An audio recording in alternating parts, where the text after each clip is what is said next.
오늘 주시는 말씀은 요한복음 18장 1절로 11절까지입니다. 이제 저하고 한 절씩 나누어 읽도록 하십시다. 예수께서 이 말씀을 하시고 제자들과 함께 기드론 시내 저편으로 나가시니 거기 동산이 있는데 제자들과 함께 들어가시다. 거기는 예수께서 제자들과 가끔 모이시는 곳이므로 예수를 파는 유다도 그곳을 알더라. 유다가 군대와 및 대제사장들과 바리새인들에게서 얻은 하속들을 데리고 등과 회와 병기를 가지고 그리로 오는지라. 예수께서 그 당한 일을 다 하시고 나아가 가라사대 너희가 누구를 찾느냐. 대답하되 나사렛 예수라 하거늘 가라사대 네로라 하시니라. 그를 파는 유다도 저희와 함께 섰더라. 예수께서 저희에게 네로라 하실 때에 저희가 물러가서 땅에 엎드러지니라. 이에 다시 누구를 찾느냐고 물으신데 저희가 말하되 나사렛 예수라 하거늘 예수께서 대답하시되 너희에게 네로라 하였으니 나를 찾거든 이 사람들에 관한 것을 용납하라 하시니 이는 아버지께서 내게 주신 자 중에서 하나도 잃지 아니하였삼나이다 하신 말씀을 응하게 하려 함이로라. 이에 시몬 베드로가 오음을 가졌는데 이것을 빼어 대제사장의 종을 쳐서 오른편 귀를 베어버리니 그 종의 이름은 말고라. 같이 읽습니다. 예수께서 베드로더러 이르시되 그물 집에 꽂으라. 아버지께서 주신 잔을 내가 마시지 아니하겠느냐 하시니라. 우리는 지난주에 요한복음 17장의 강해를 마쳤습니다. 요한복음 17장은 6월 12일 날 시작을 해서 8월 14일 날, 그러니까 2개월에 걸쳐서 강해를 했습니다. 저는 지난 24년간 성경의 거의 대부분을 강해해 왔습니다. 물론 그 가운데는 제가 임의로 파기시켜버린 것도 아주 많지만 지금 살아남아서 인터넷에 올라가 있는 설교도 그리 적지는 않습니다. 그 모든 강해, 지난 24년간 강해 설교를 한 전 과정을 통해서 살펴볼 때에 이번 요한복음 17장처럼 아주 어렵게 그리고 아주 힘들게 그리고 아주 수고롭게 설교를 만들고 전해온 적이 없다는 생각이 들 정도로 이 10차례에 걸친 설교는 제게 있어서는 잊을 수 없는 시간들을 남겨주신 것입니다. 요한복음은 전체가 21장입니다. 그 중에서 17장은 요한복음뿐만 아니라 성경 전체에서 최고봉이라고 할 수 있는 정점에 비유될 수 있는 것입니다. 요한복음 강해는 지난 2009년 5월 31일에 시작을 했지요. 그래서 오늘까지 만 2년 3개월 동안 설교를 준비하고 전해오면서 저는 설교자로서 아주 참으로 힘들고 어려운 시간들을 가졌습니다. 여러분들도 아시다시피 그 기간 동안, 즉 지난 2년 3개월 동안에 우리 서부한인교회는 아주 많은 사람을 잃었습니다. 아마 거의 다를 잃었다고 봐도 과언이 아닐 거예요. 예배하는 처소마저도 미국 교회이지만 그래도 예배당이라고 일컬어지는 건물을 빌려서 예배를 드리다가 이제는 여러 가지 경제적인 사정이 어려워서 그런 장소에서 갖지를 않고 바로 이 장소에서 모임을 가질 정도로까지 지난 2년 3개월 동안의 요한복음 강해 설교는 참으로 여러 가지 사연들을 가져왔었습니다. 이제 지난주에 우리가 요한복음 17장의 강해를 완성을 했는데 그러고 보니까 지금 이 자리에 남아 계신 여러분들만이 저와 함께 요한복음 나머지를 강의하려고 이렇게 있군요. 요한복음 17장이라는 정상에 오르는 지난 2년 3개월 동안 대부분의 사람들은 중도에서 포기하고 떠났습니다. 저는 그분들이 제 설교의 방식이나 내용이나 이런 것 때문에 떠났다고 저는 생각을 하고 있어요. 왠고니까 우리는 지난 2년 3개월 뿐만 아니라 우리 서부한인교회를 세우고 이끌어온 지난 10년 동안 인간적인 문제가 한 번도 생긴 적이 없는 교회입니다. 그러기 때문에 꼭 나가야 될 이유도 사실은 없어요. 떠나야 될 이유가. 사람들 말 맞다나 교회는 여길 가나 저길 가나 똑같다라고들 하는데, 그럴 것이라 그러면은 내부적으로 봤을 때 인간적인 갈등이 없다 그러면은 기독교인들이 신앙생활하는데 어려울 일이 없지요. 그럼에도 불구하고 많이들 떠났습니다. 저는 그것을 중도에서 포기하고 떠난 분들이다 이렇게 말하고 싶습니다. 이제 지극히 적은 수이지만 지금 남아있는 여러분들은 아마도 요한복음 17장이라는 정상에 올라갔으니까 앞으로는 정상을 내려가는 마음으로 요한복음 강해를 완성하는 긴 여정을 마치게 될 것입니다. 일반적으로 우리가 어디를 가든지 가고자 하는 여정이 거리로나 또는 시간적으로나 짧고 어렵지가 않으면은 때에 따라서는 서두를 수도 있어요. 또 때에 따라서는 게으름을 피울 수도 있습니다.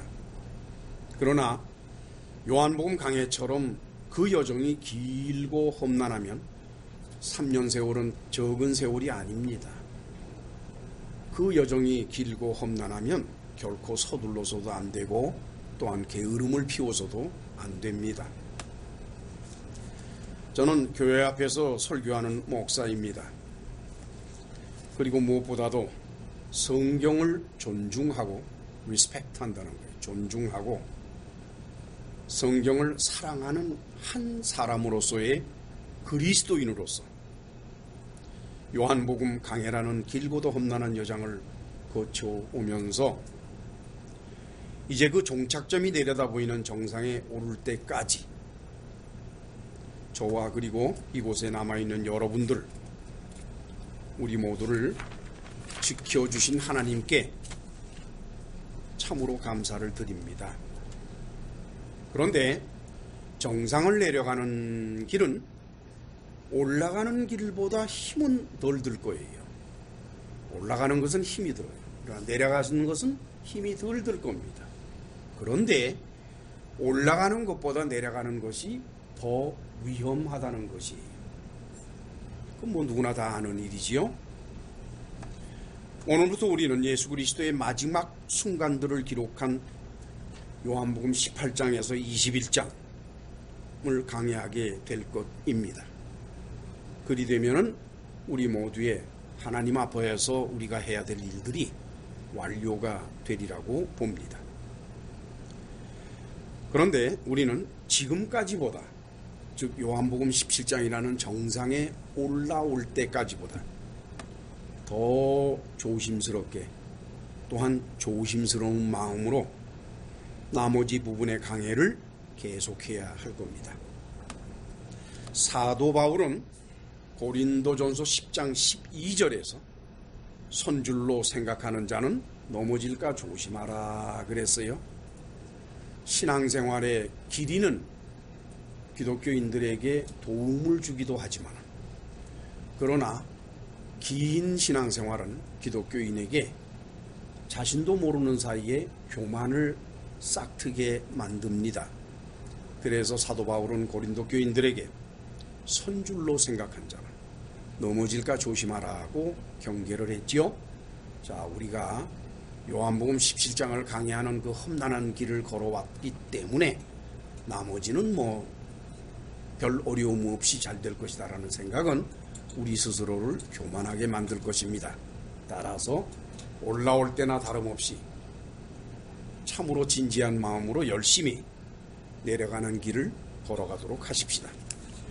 자, 이제 다 같이 요한복음 18장 1절로 2절을 같이 읽으실까요? 예수께서 이 말씀을 하시고 제자들과 함께 기드론 시내 저편으로 나가시니 거기 동산이 있는데 제자들과 함께 들어가시다. 거기는 예수께서 제자들과 가끔 모이시는 곳이므로 예수를 파는 유다도 그곳을 알더라. 예수께서 이 말씀을 하시고 요한복음 17장이에요.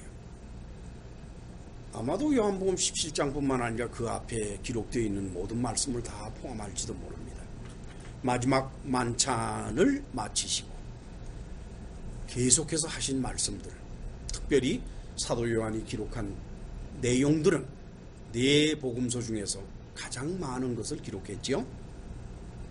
그 모든 말씀을 마치시고 어디로 가시나 그랬더니 제자들과 함께 기드론 시내 저편으로 나가셨다. 그런데 거기 동산이 있다는 거예요.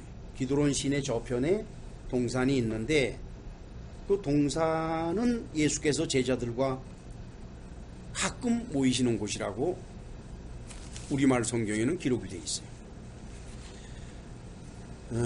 여기에서 시내라고 번역한 단어가 카이마로스예요. 카이마로스. 근데 카이마로스라고 하는 것은 윈터플로우라는 뜻입니다. 다시 말하면은 겨울에는 비가 오기 때문에 물이 흐르고 여름에는 비가 안 오니까 말라버려요. 그래서 비가 오면은 물이 흐르고 오지 않으면 바짝 말라버리는 시내를 말하는 겁니다. 그게 케이마로스예요. 케이마로스. 영어로는 와디라 그래요. 와디. 그러니까 시내가 아닙니다. 시내가 아니라 와디예요. 근데 우리나라는 와디가 없어요. 어딜 가나 물이 흐르면 계속 흐르지 뭐 계절 따라서 물이 흐르다가 말다가 하는 데가 없어요. 그렇기 때문에 우리나라 말에는 영어로 와디에 해당되는 또는 이 헬라어의 케이마로스에 해당되는 단어가 없어요. 그래서 하는 수 없이 아마 번역자들이 시내라는 말을 썼을 겁니다. 지금 예수께서 이 기드론 시내라는 와디를 건너갈 때에는 물이 없던 때예요. 지금 물이 없어요. 지금 그냥 건너가시는 거예요. 그 다음에는 우리말 번역상에 가끔 거기서 모였다 이렇게 되어 있는데요. 가끔이라고 번역한 헬라어가 폴라키스예요. 폴라키스.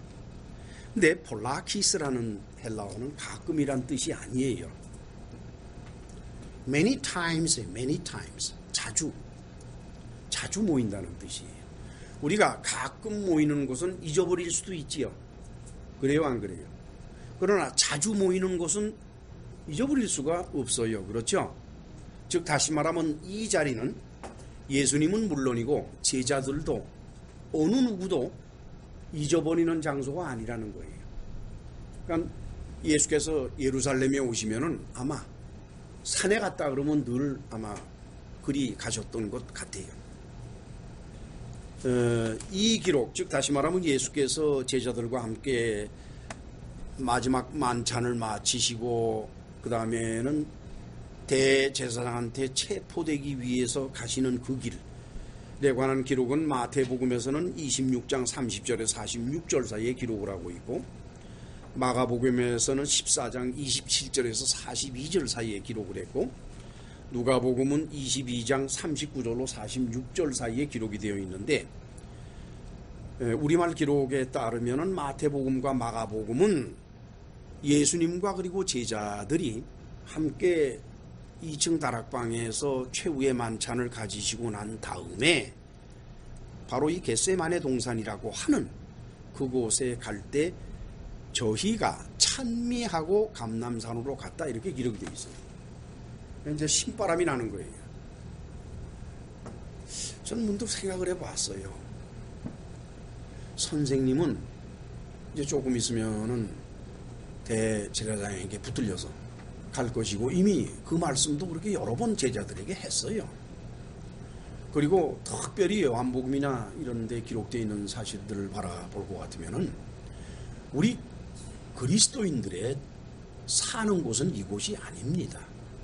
이 땅에서 둥지를 틀고 이 땅에서 잘 살고 이 땅에서 무언가를 하겠다고 하는 것은 그리스도인들이 할 일이 아니에요.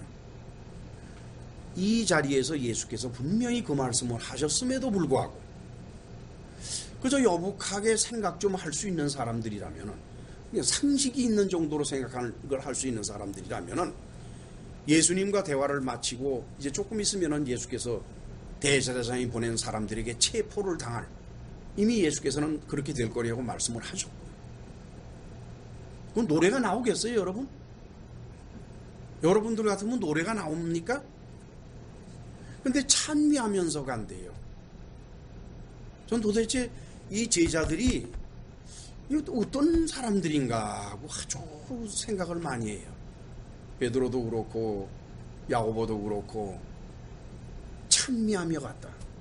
조금 있으면 선생님이 아주 처참한 꼴에 처할 텐데 또 누차에 걸쳐서 선생님은 그 사실을 알려줬음에도 불구하고, 여러분, 성경이라는 것은요 읽는 사람의 마음에 따라서 천태망상으로 바뀝니다. 설교도 똑같아요. 듣는 사람의 마음으로 설교는 천태로 변해요. 사람의 마음이라고 하는 것은 그렇게 문제가 많은 것들이에요. 우리가 진리를 받아들이고 진리 앞에 서려 하면은 제일 먼저 해야 될 게 있어요. 마음에 들어가 있는 쓰레기를 다 끄집어내야만 돼. 깔끔하게. 그걸 끄집어내지 않으면은 무엇을 바라봐도, 즉 성경의 어떤 부분을 읽어도 또 설교의 어떤 부분을 들어도 듣는 사람은 자기 자신의 마음속에 깔려있는 쓰레기를 통해서 듣기 때문에, 그리고 그 쓰레기를 통해서 보기 때문에 깨달음이라는 것은 전혀 없습니다. 아마 여러분들도 똑같을 겁니다. 그 설교를 들으면서 자신을 거기다가 비추는 거예요. 설교를 들으면은 처음에는 객관적으로 들어야 돼요. 나를 집어넣으면 안 돼요. 내 형편처지나 내 처한 입장이나 나의 사고방식이나 나의 철학이나 그걸 집어넣으면 안 돼요. 성경을 읽을 때는. 나는 빠지고 성경을 완전히 객관적인 것으로 놓고 봐야 돼. 왜? 진리는 객관적이기 때문에. 저와 여러분들은 진리가 될 수가 없습니다. 오직 예수 그리스도만 진리예요. 그래서 우리는 일단 객관적이 돼야 돼요. 그런데 자기 자신이 그 설교 내용 중에 사람인 것처럼 착각을 하고 있더라고요. 요즘에도 그러나 모르겠어. 우리 젊었을 때 극장 가면 극장 딱 끝나고 나오는 사람들의 모습을 보려니까 전부 주인공이야. 전부 주인공이 돼가지고 나온다니까. 그래요, 안 그래요? 제가 영화를 참 좋아하는 사람인데 지금도 영화 좋아해요. 옛날에 젊었을 때 영화관에서 나올 때 보면 내가 주인공에 나올 때 이러면서, 그러고는 설교를 그런 식으로 두면 안 돼요. 여러분들이 주인공이 될 수가 없습니다. 객관적으로 듣고 객관적으로 판단하세요. 아마도 제자들은 그 마음이 딴 데 가 있었던 것 같아요.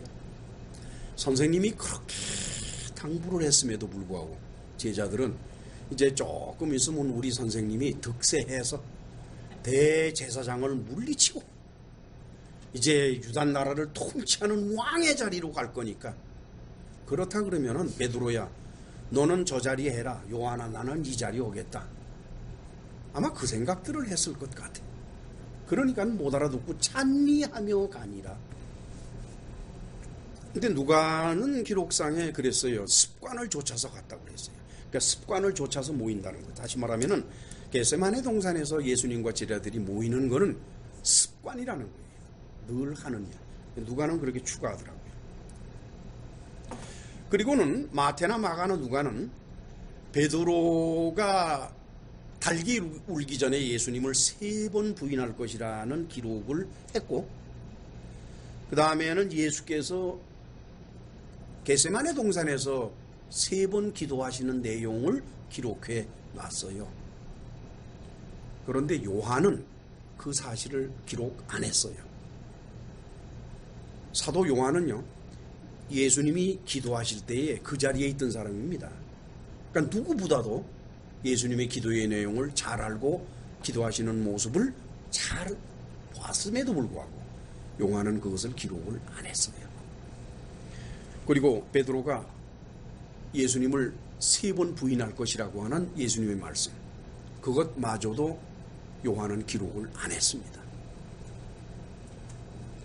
저는요, 물론 요한복음을 기록할 때 사도 요한의 나이가 90세가 넘었을 것이라고 대충 이렇게 신학자들은 얘기를 하는데, 요한이 상당히 신중한 사람이라는 생각이 들어요.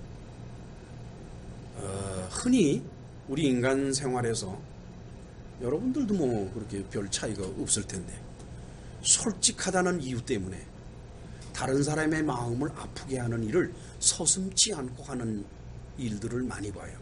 아이, 난 거짓말 못해. 난 본대로 들은 대로 얘기하는 사람이야. 그러면서 상대편이 가슴 아파하는 얘기를 서슴없이 쏟아내고, 그리고 상대편에 상처를 주는 사람들이 우리 주변에는 이분 여러분들 자신까지도 적지 않아요. 그런 사람들 정말 정직하고 솔직할까요? 자기한테 한번 소원해나는 일 생겨볼까? 우리 모두는 듣고 본 대로 다 말하고 다 기록한다는 것이 다가 아닙니다. 필요에 따라서는 덮을 줄도 알아야 되고 말하지 말아야 할 줄도 알아야 돼. 만약에 그것이 상대편에게 상처를 주는 것이라면 우리는 그걸 하지 말아야 될 것입니다. 지금 요한은 베드로를 대단히 의식을 해요. 또 요한은 자기 선생님 예수님이 어떤 이유에서든지 다른 사람들에게 오해받는 게 싫어서 그걸 또 그렇게 생각을 합니다. 제가 요한복음을 강의하는 초기에 여러분들에게 들려주신 말이 있어요. 이게 뭔 거니까, 당시 로마 역사가의 기록에 따르면은 유대인들이 예수님의 십자가의 죽음에 대해서 조롱하고 비난했는데, 그게 뭐냐? 그거 지가 하나님의 아들이 되면서 그러면 그 앞으로 일어날 일을 왜 몰라? 쓱 피해버리면은 될 건데 왜 그 아무것도 모르면서 가가지고서 붙들려가지고 가느냐? 이거 하나 하고, 또 두 번째는 뭐냐?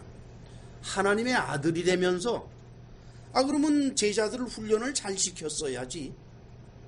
아니, 그 제자 중에 하나가 자기를 배신할 정도로 만들어 놓은 선생이라면 그런 선생이 선생이냐?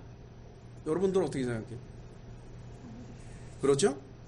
선생이라면 제자들을 감화시켜서 제자들이 선생을 배신하기는커녕 선생을 위해서 목숨을 바치는 뭐 이런 선생이라야 제대로 된 선생이 아니겠어요?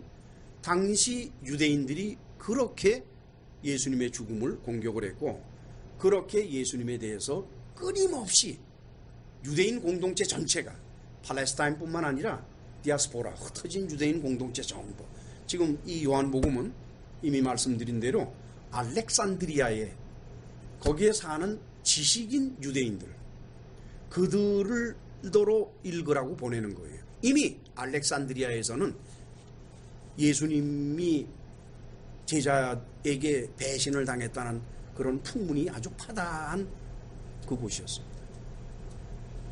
요한은 요한복음을 기록하면서 그거를 보호하려고 무던히 애를 썼던 거예요. 예수님은 배신당한 게 아니라 예수께서 대제사장에게 붙잡혀서 십자가에 못 박히시게 된 것은 제자의 배신 때문이 아니다.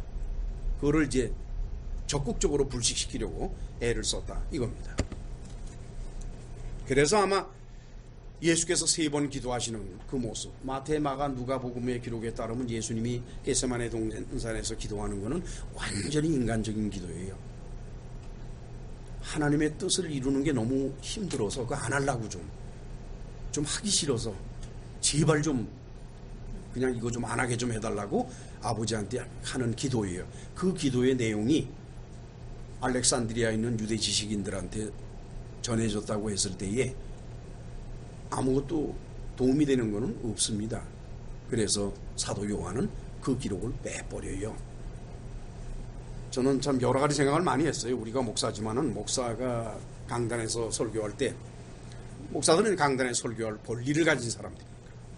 그러나 설교할 권리를 가졌다고 해서 아무 말이나 막 하는 게 과연 목사일까? 그렇죠? 해야 될 말과 하지 말아야 될 말을 가릴 줄 아는 것이 그게 사람의 도리가 아닐까. 사도 요한이 이렇게 한 것처럼. 요한은 그러는 거예요. 이 장소가 예수께서 제자들을 데리고 자주 습관처럼 오시는 곳이기 때문에 가룟 유다가 모를 리가 없다는 거예요. 그리고 가룟 유다같이 머리가 좋은 사람이 오늘의 이 정황, 즉 마지막 만찬을 나타내는 것 같은 그런 마지막이라는 정황, 모를 리가 없는 이 사람이 이 만찬이 끝났을 때 예수께서 제자들을 데리고 예루살렘에서 딴 곳으로 가실 리가 없다는 것은 너무나 잘 아는 거예요. 그러니까 사도 요한은 그러는 거예요. 요한복음을 읽는 사람들로 하여금 보시오. 예수께서 겟세마네 동산에 가는 것은 두 가지 목적이라는 거예요. 첫째 하나는 습관처럼 가는 것이니까 의례껏 그리 가는 것이고, 또 하나는 뭐예요? 가룟 유다가 실수 없이 당신을 찾으러 오도록. 우리는 다 같이 요한복음 2장 23절로 25절을 찾아갑니다. 요한복음 2장 23절로 25절. 같이 읽으실까요? 6월절에 예수께서 예루살렘에 계시니 많은 사람이 그 행하시는 표적을 보고 그 이름을 믿었으나 예수는 그 몸을 저희에게 의탁지 아니하셨으니 이는 친히 모든 사람을 아심이요 또 친히 사람의 속에 있는 것을 아심으로 사람에 대하여 아무의 증거도 받으실 필요가 없음이니라. 사도 요한은 요한복음을 읽는 사람들에게 아주 초기에 요한복음 2장 23절에서 25절 아주 초기죠. 초기에 뭐라고 말을 하고 있는 거니까 예수께서 이미 사람들의 마음을 아신다는 거예요. 그렇죠? 그럼 생전 처음 본 사람들의 마음을 알 정도면은 그 제자들로 따라다니는 사람들의 마음을 모르겠어요. 게다가 마음만 아는 게 아니라 그 속을 안다 그랬어요. 즉 그 사람이 무슨 생각을 하고 있는지 무슨 계획을 하고 있는지 그걸 안다는 거예요. 그렇다 그러면은 요한복음을 읽는 사람들이 이제 요한복음 18장 1절 2절 그 단계에 들어왔을 때에 예수라는 사람은 자기 제자 가룟 유다가 그곳으로 올 것을 뻔히 알면서 그곳으로 가셨구만. 그렇죠? 거듭 말씀드립니다마는 요한은 이 글을 읽는 사람들로 하여금 예수께서는 제자에게 배신당한 것이 아니라는 걸 강조하는 거예요. 지금 오히려 제자로 하여금 당신을 대제사장에게 넘길 수 있도록 여건을 예수님 자신이 조성해 주고 있다는 것을 말하고 있는 것입니다. 요한복음 13장 27절에서 예수께서는 가룟 유다한테 뭐라고 그랬어요? 내 하는 일을 속히 하라 말씀하셨죠. 다시 말하면 내가 하고자 하는 일을 내가 승낙한다는 뜻입니다. 그러니 속히 하라. 오늘의 본문 요한복음 18장 2절에서는 예수께서는 가룟 유다도 아는 곳으로 가신 겁니다. 자주 가기 때문에 일부러 가셨습니다. 만약에 예수께서 그날 대제사장에게 붙잡히시지 않으려면 어떻게 하면 돼요? 딴 데로 가면 되지. 딴 데로. 아니 뭐 예루살렘에 무슨 겟세마네 동산밖에 없어. 많아요. 여기저기 갈 곳이. 지난번에 예루살렘에 가보니까 갈 곳도 많더만. 근데 왜 하필이면 겟세마네 동산으로 갔느냐? 그렇죠? 자, 이제 우리는 오늘의 본문 요한복음 18장 3절로 9절을 같이 읽게 됩니다. 유다가 군대와 및 대제사장들과 바리새인들에게서 얻은 하속들을 데리고 등과 회와 병기를 가지고 그리로 오는지라 예수께서 그 당할 일을 다 아시고 나아가 가라사대 너희가 누구를 찾느냐 대답하되 나사렛 예수라 하거늘 가라사대 내로라 하시니라. 그를 파는 유다도 저희와 함께 섰더라. 예수께서 저희에게 내로라 하실 때에 저희가 물러가서 땅에 엎드러지는지라 이에 다시 누구를 찾느냐고 물으신대 저희가 말하되 나사렛 예수라 하거늘 예수께서 대답하시되 너희에게 내로라 하였으니 나를 찾거든 이 사람들의 가는 것을 용납하라 하시니 이는 아버지께서 내게 주신 자 중에서 하나도 잃지 아니하였사옵나이다 하신 말씀을 응하게 하려 함이라. 자, 이제 유다가 군대와 및 대제사장들과 바리새인들에게서 얻은 하속들을 데리고 왔다 이거예요. 여기서 우리말로 군대라고 번역한 것이 스페이라입니다. 스페이라 헬라어로. 영어로 말하면 코호르트라고 그래. 코호르트. 그건 뭔 거니까 레기온의 10분의 1이에요. 레기온 그럼 군단이라 군단. 보통 로마 군에 있어서 레기온이라고 하면은 6,000명을 말해요. 6,000명. 그러면은 여기에서 우리말로 군대라고 번역한 그 단어가 스페이라니까 그 스페이라를 그냥 액면 그대로 말한다면 지금 몇 명이 지금 와요 군인이? 600명이 오는 거예요. 600명이. 물론 이제 그거는 로마 체제니까 로마군의 그 체제니까 로마군에서는 뭐 스페이라 그러면 그건 어김없이 600명이지만 그러나 이건 뭐 지금 유다 나라의 대제사장이니까 굳이 이 로마의 군대 체제를 따를 필요는 없겠어요. 그러니까 600명은 아닐 겁니다. 그래도 100명 이상은 될 거예요. 지금 엄청나게 많은 사람들이 몰려오고 있어요. 군인들이 그것도. 그 다음에는 이제 하속이라고 번역한 게 이제 휘페레테스인데 휘페레테스라고 하는 거는 그 하속들 우리말로 하속이라고 그랬는데 좀 개념이 조금 달라요. 왜 그런 거니까 우리 한국에서는 조선시대 때도 그렇고 하인이라 그러면은 시키는 일을 하는 사람을 말합니다. 하인. 그래서 어떤 의미에서는 이렇게 종속적인 개념을 많이 가지고 있어요. 그런데 영어로 servant라 그러면 서브하는 사람이라는 뜻이에요.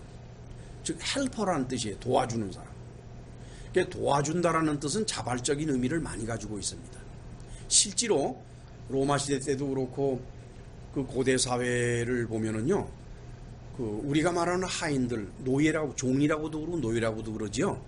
그 사람들의 마음가짐을 보면은 마지 못해서 하는 것이 아니에요. 그들은 당연한 것으로 생각하면서 자진해서 주인을 위해서 일하고 자진해서 주인을 위해서 애쓰는 모습을 실제로 보게 됩니다. 그래서 여러분들 사도행전에 누가가 의사라 그랬죠? 누가. 오늘날 의사 그러면 대단하지. 그 의사를 뭐 사위 삼으려면 열쇠가 몇 개가 필요하다며요. 그런데 고대 사회에서의 의사는 종이에요. 종. 그래서 의사란 천한 직업입니다. 그래서 의사 누가라 그래서 누가가 굉장한 사람으로 생각하는데 아니 누가는 어느 부유한 집의 노예였었어요. 그러니까 노예로서 의사를 하면서 아마도 뭐 주인의 아들을 고쳐줬든지 뭘 어떻게 했든지 그래서 누가가 아마 큰 일을 한 것 같아요. 그래서 자유를 얻었대요. 그 사람이 자유를 얻으면서 그 집에서 풀려나서 만난 사람이 바로 사도 바울이고 따라서 사도 바울을 따라다니면서 참으로 열심히 여러분 노예를 하던 사람인데 새 주인을 만났다고 했을 때 얼마나 열심히겠습니까?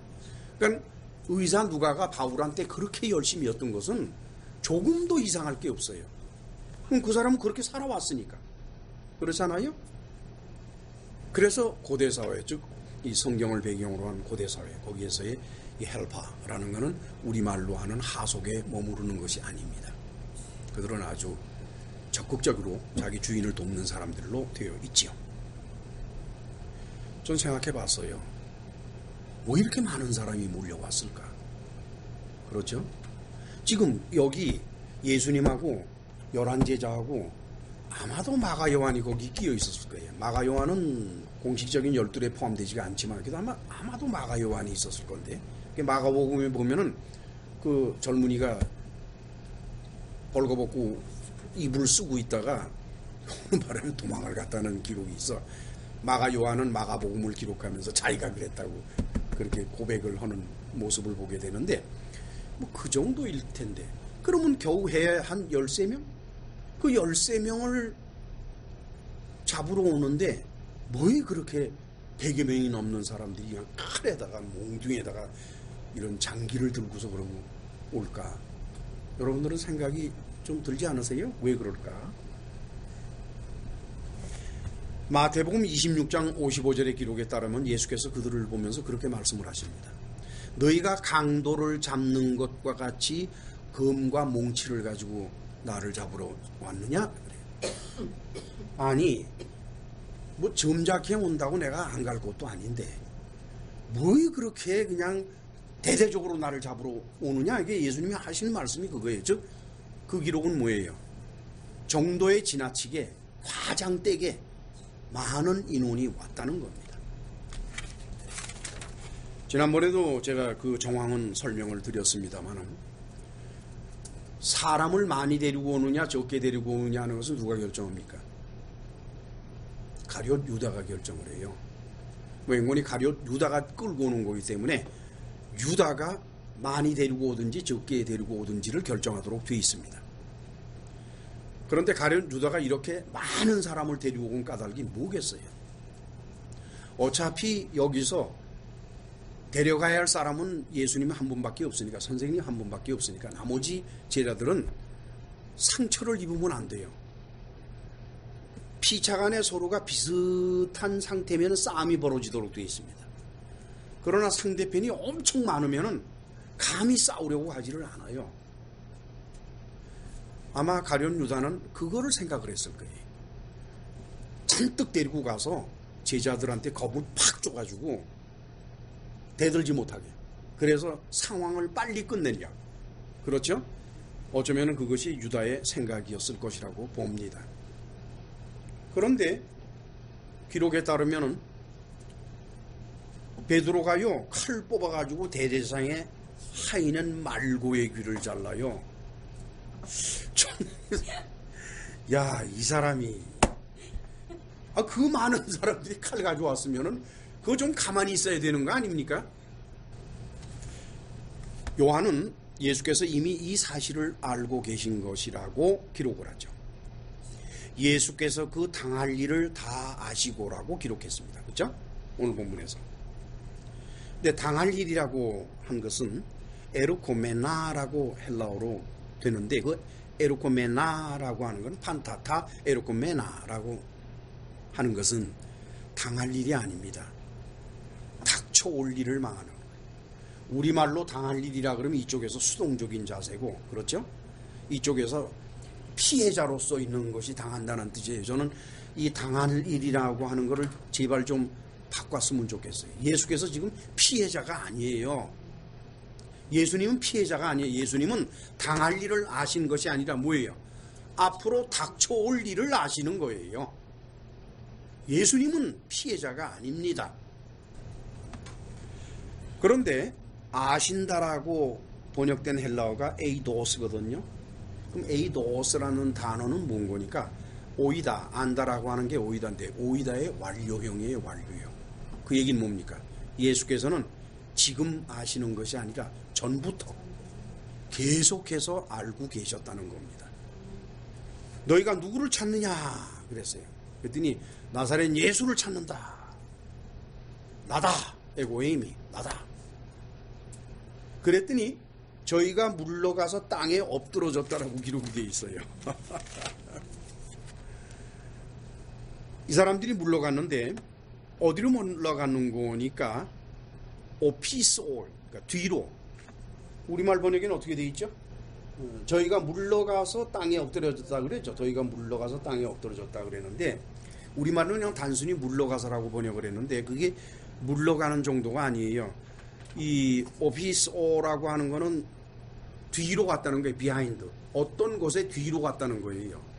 어떤 곳에 뒤로 가는 거. 뒤로 물러갔는데 거기에 무슨 담장 뒤로 물러갔다든지 뭐 이런 것이 있다면 담장 뒤에 숨어서 물러갔나 이렇게 보겠는데 그냥 막연하게 오피스오라는 헬라어로만 써 있으니까 그럼 뭘 말하는 거니? 지금 예수께서 예수님이 임의로 하셨는지 아니면 그냥 저절로 나온 건지는 몰라도 그 예수님의 신적인 능력이 나오는 거예요. 그래가지고 사람들이 그것을 유지할 수가 없는 거예요. 그럼 어떻게 돼요? 뒤로 이렇게 물러나야죠. 그렇죠? 뒤로 물러난단 말이에요. 뒤로 물러나다가 어디까지 물러나요? 그 신적인 능력이 멈추는 데까지 물러나겠지요. 그렇죠? 그러니까 지금 오피스오라고 하는 헬라어는 뭘 말하는 거니? 어떤 선이 있는데 장벽이 있다. 눈에 보이는 장벽은 아닌데 신적인 능력의 장벽이 있는데 이 사람들이 신적인 능력의 장벽 그 뒤로 물러나면서 자빠진 거예요. 그냥 땅으로 아르륵 하고 자빠진 거예요. 그러니까 다시 일어나서 들어가면 어떻게 돼요? 또 튕겨나오게 돼 있어요. 무슨 말씀인지 아시죠? 요한은 지금 예수께서 지금 이 잡히시는 장면에서 제일 먼저 우리가 볼 수 있었던 것은 예수님이 신적인 능력을 가지고 계시다라고 하는 거예요. 그러니까 예수님이 하시고자만 하신다면 그 신적인 능력을 이 사람들을 어떻게 하겠어요? 전부 다 날려버리죠. 그냥 퍽 하면 다 날아갈 거 아니에요. 그래요? 안 그래요? 그 얘기예요. 지금. 자, 너희에게 내로라 하였으니 나를 찾거든 이 사람들의 떠나가는 것을 용납하라. 우리말은 그냥 가는 것을 용납하라 그랬는데 아니에요. 떠나가는 거예요. Go away. 떠나가는 거예요. 구절을 다시 읽으실까요? 이는 아버지께서 내게 주신 자 중에서 하나도 잃지 아니하였사옵나이다 하신 말씀을 응하게 하려 함이라. 이건 뭐 사도 요한이 그렇게 해석하는 거예요.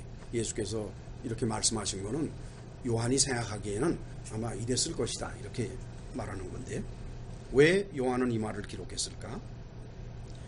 기독교 역사를 통해서 사람들이 예수님에게로 오는 것은 오늘날로 치면 기독교 교회로 오는 거죠. 하나님의 부르심에 응하는 것이다 라고 일단 보는 거예요. 그런데 온 모든 사람들이 끝까지 남는 것이 아니라 예수님을 떠난다. 예수님을 떠나게 되는데 그 떠나게 되는 것은 자신의 일이라는 거예요. 오는 것은 하나님의 부르심이지만 떠나는 것은 자기가 스스로 결정하는 거라는 거예요. 자기 자신이 결정하지 않는 한은 하나님 편에서 그들을 내쫓을 일은 절대로 없다는 겁니다. 어쩌면은 이것이 우리 모든 그리스도인들의 위로가 되는 말씀이기도 해요. 우리는 많은 경우에 내가 하나님한테 버림을 받았나 하고 생각하는 경우가 있습니다. 그렇습니까? 안 그렇습니까? 뭐 인생에 고난을 당하든지 어려움을 당하든지 병에 들든지 뭐 이런 복잡한 일이 생기면은 아이고 하나님께서 나를 벌 주시나 내가 하나님에게 버림을 받았나 뭐 이런 생각을 자연스럽게 하는 모습을 이렇게 교회를 꾸려가다 보면은 교인들에게서 자주 그런 모습을 봐요. 그러나 하나님께서는 그런 일을 안 하신다는 거예요. 하나님께서는 버리시지를 않습니다. 우리가 떠나지 절대로 버리시지 않으세요. 하나님께서는 벌 주지 않으세요. 우리 스스로 벌을 만들지. 비즈니스가 망하는 게 왜 하나님의 벌입니까? 지가 잘못해서 망해놓고 나서 왜 하나님 탓으로 병 났으면 자기가 몸 관리 잘못해서 병이 난 거지. 왜 그 하나님이 병 냈다고 그래? 무슨 말씀인지 아시지요? 오늘날 기독교 교회에서 신앙생활 제대로들 해야 됩니다. 하나님께서 하시지도 않은 일을 하나님이 했다라고 거침없이 말하는 사람을 교회 안에서 너무나도 많이 봐. 이 사람들은 10계명의 제3계명인 하나님의 이름을 망령되이 일컫는 죄를 매일같이 저지르는 사람들이 올시다. 자, 이제 요한복음 18장 10절로 11절을 같이 읽겠습니다. 이에 시몬 베드로가 금을 가졌는데 이것을 빼어 대제사장의 종을 쳐서 오른편 귀를 베어 버리니 그 종의 이름은 말고라. 예수께서 베드로더러 이르시되 금을 집에 꽂으라. 아버지께서 주신 잔을 내가 마시지 아니하겠느냐 하시니라.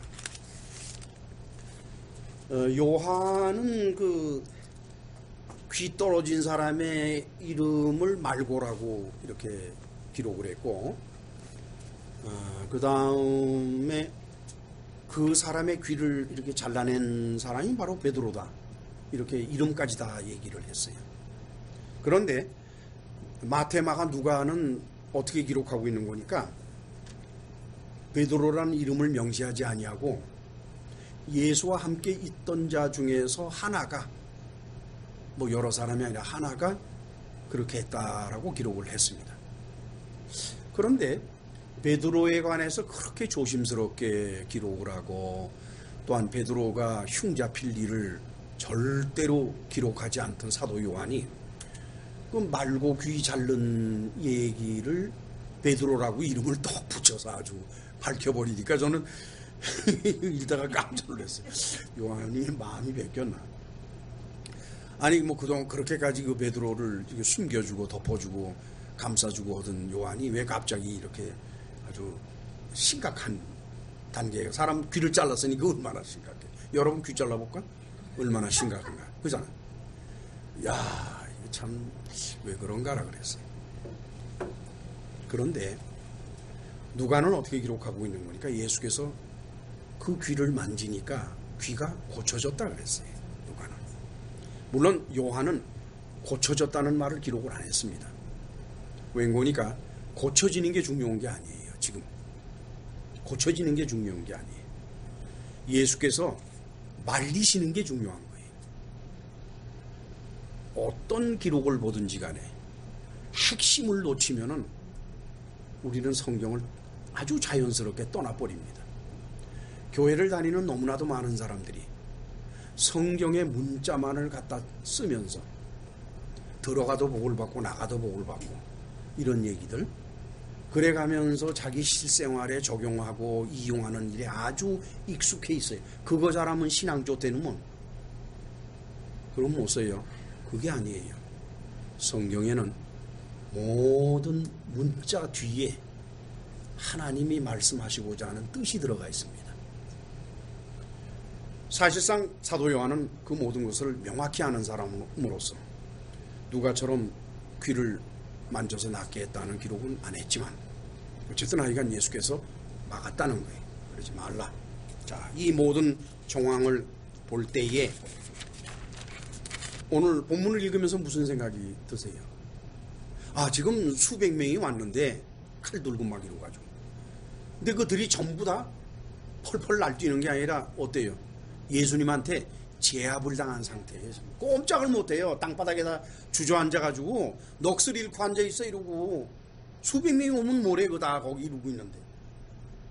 근데 아마 말고라는 종은 아마 조금 기가 살아있었던 사람 같아요. 그래서 펄펄 뛰다가 베드로한테 귀를 잘렸는지 모르겠습니다만, 어쨌든 이건 정황을 바라보면은 지금 게임이 안 되는 거예요. 이거는. 자, 그렇다 그러면은 이 요한복음을 읽는 사람이 자연스럽게 뭘 생각하겠습니까? 아, 예수님이 힘에 눌려서 잡히신 게 아니구나. 당신 스스로 잡히셨구만.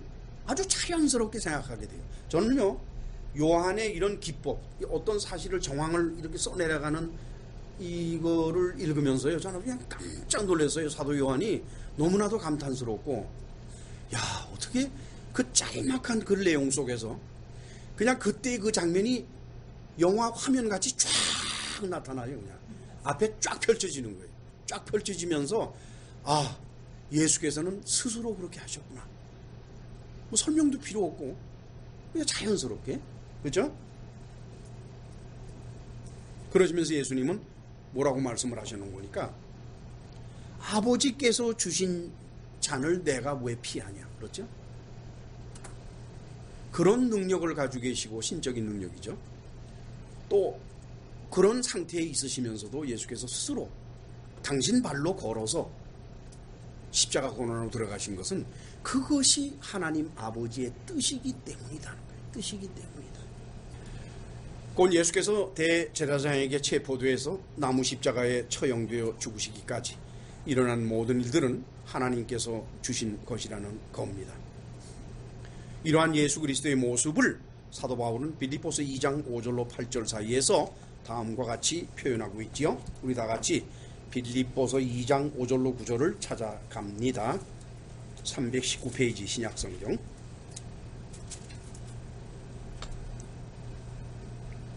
같이 읽으실까요?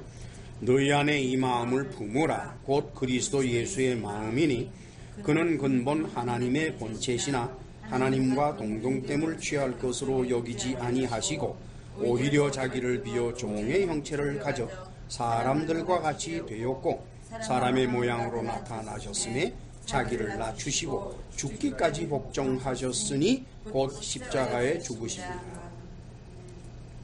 죽기까지 복종했다는 거예요. 그렇죠? 십자가에 죽으셨어요. 비즈니스가 성공해야 하나님께 복받은 사람이고 운동 경기할 때 이겨야 하나님한테 복을 받는다고 생각을 하고 요즘 기독교 교회에 흘러가는 모습들을 바라보면 그들은 예수께서 걸어가신 길을 걸어가기를 원치 않습니다. 오히려 예수께서 걸어가신 그 십자가 고난의 길을 밟고 짓밟고 자기들은 자기들이 필요한 것을 얻고 가겠다라고 하는 그런 마음을 가지고 있다라고 볼 수밖에 없지요. 예수께서는 죽기까지 복종하신 겁니다. 자, 우리는 이렇게 해서 예수께서 체포될 당시의 정황을 기록한 사도 요한의 의도를 알 수 있게 되었습니다. 아마 그것은 다음과 같이 정리가 될 수 있겠죠. 첫째, 예수님과 제자들이 간 동산은 자주 가는 곳이라서 가룟 유다로 하여금 그곳으로 오도록 유도하신 것이나 마찬가지다. 이렇게 되는 겁니다. 즉 예수께서는 가룟 유다가 그 장소로 군인들을 데리고 올 것을 미리 아시고 당신 자신이 먼저 그 자리에 가 계신 겁니다.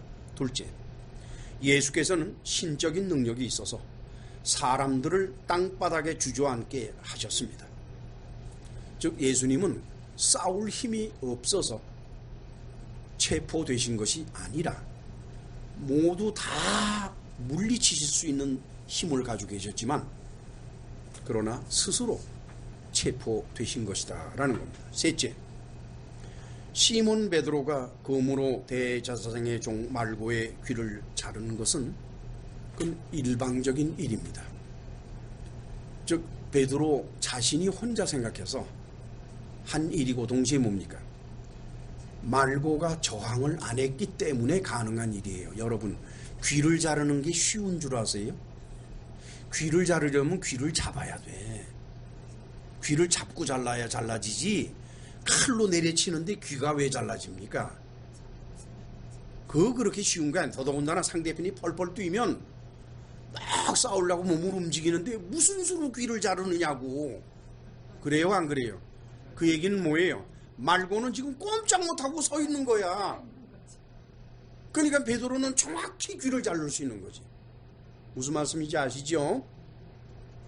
그곳에 모여있던 모든 군인들과 그리고 대제사장들 그 다음에 바리새인들의 수하들은 일방적으로 제압을 당하고 꼼짝을 못하고 있는 겁니다. 지금. 네 번째, 그럼에도 불구하고 예수께서는 스스로 그들에게 체포되신 것입니다. 왜 그러냐? 그것이 아버지 하나님께서 주시는 잔이기 때문에, 일이기 때문에. 결국 예수께서 대제사장에게 체포되기 위해서 넘겨진 것은, 우리말에는 자꾸 팔았다 그러는데 그건 팔았다가 아니에요. 파라디도미, 헬라어. 파라디도미는 hand over, 넘겨주는 걸 말해요. 예수께서는 첫째, 제자인 가룟 유다에게 배신당한 것도 아니고, 그렇죠? 배신당한 게 아니죠. 둘째, 싸울 힘이 없어서 당한 것도 아닙니다. 그것은 다만 당신의 아버지 하나님의 뜻이기 때문에. 여러분 말이죠, 우리 그리스도인들이 예수님 말씀대로 오른편을 때리면 왼편도 때밀어라고 하는 그 말씀, 우리가 뭐 힘이 없어서 그렇죠? 아니에요. 내가 서로 가지고 있다 하더라도, 그렇죠? 그 가진 것을 자랑하지 말고 우리 스스로를 낮추어서 살아갈 수 있는 것은 바로 예수님이 걸어가신 그 길을 우리도 함께 가는 것입니다. 오늘 우리는 이 말씀을 통해서 우리가 이 세상을 살아갈 때 어떻게 우리 스스로를 처신하고, 또한 어떻게 기독교 교회가 세상 앞에 나와야 되는지, 기독교 교회가 세상을 석권하고 그야말로 기독교인이 교회 다니는 사람이 대통령이 되니까 그게 축복이라고들 얘기를 하는데 아니에요.